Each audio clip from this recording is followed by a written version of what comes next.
We can easily become overly serious and earnest in our spiritual seeking. An attitude as much out of balance as a cavalier and scornful attitude towards serious study would be. The truth of experience seems to be that oftentimes pain is a catalyst for the learning of the light touch. Going for the light touch is calling upon our deeper nature. Realize, each of you, that stress must not get in the way of the light touch, the merry joke, the smile, the grin, the laughter, the good times. That is your true nature. You are all children of the Creator, and the Creator is love and joy, merriment and peace. It is not that we know it all and therefore we can relax and laugh. We are choosing to be merry in the face of continuing unknowing. No word and no concept of which we now know can encompass the great mystery of the infinite Creator. In the face of such a complete unknowing, it is well to have a sense of humor, to feel free to be merry in one's search, for long faces are not good environments for the rapid growth of spirit.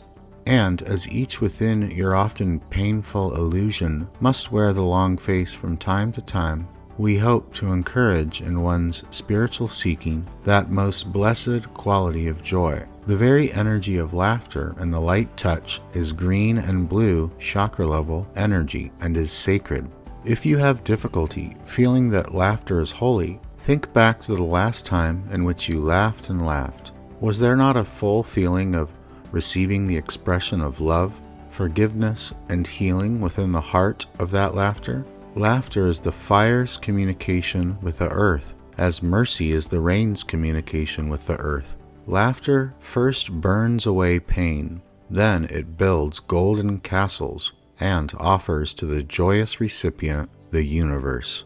Not unexpectedly, since laughter is blue-ray energy, there is tremendous truth in laughter, and laughter and the light touch improve communication. There is great truth in laughter. One who takes himself seriously and goes solemnly about the business of telling the truth will find himself with his leaves turned away from the sun, unfed by light and love. Take a light touch, each of you with yourselves. Love and care passionately and burn for your highest ideals, but not for your own performances and behaviors. At these you may laugh, for to be human and to be foolish is to say one thing twice. You will be foolish. Enjoy the folly that allows you to care so much, too much, that you risk everything and leap into midair, knowing nothing because of your love of a mystery that you know only by faith and hope.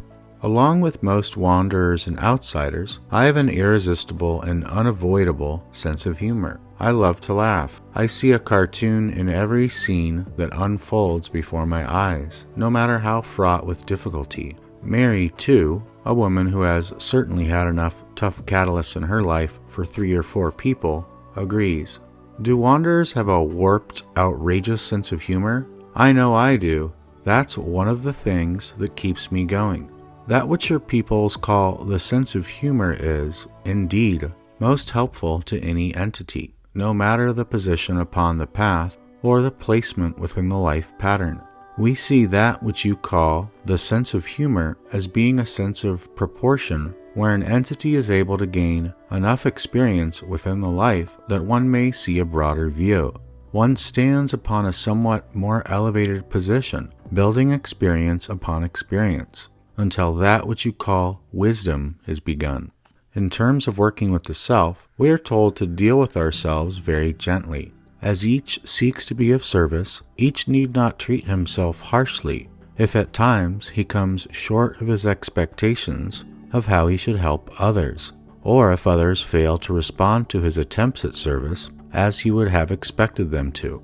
The attempt is often worth more if it is tried without the expected results occurring, for in these times he is afforded the opportunity to reflect on reactions, attempts, and can learn to deal with himself softly. How do we come to a sense of humor when things seem bleak? A key here is the concept of balance. The light touch is a balance for seriousness. Melissa, for instance, has great need of this balance, for her experience has discouraged her hope that she can rise above emptiness and folly. The fact that Melissa is in business is undoubtedly a factor. She repines. Reading what you said about faith and seeing the silliness and emptiness of things, I'm afraid that very emptiness is what has made it so difficult for me to have any levity whatsoever. The vision of the human comedy, with its tragic aspects and its utterly funny ones too, is most helpful. If you gaze at the universe, not with a jaundiced eye, but with the eye of a merry child, you may see the comedy amidst the tragedy that is life as you experience it.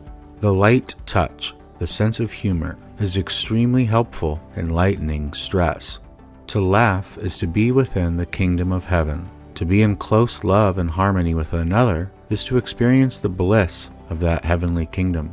How precious a sense of humor, the light touch and laughter are as we wend our way through the ways of self and circumstance.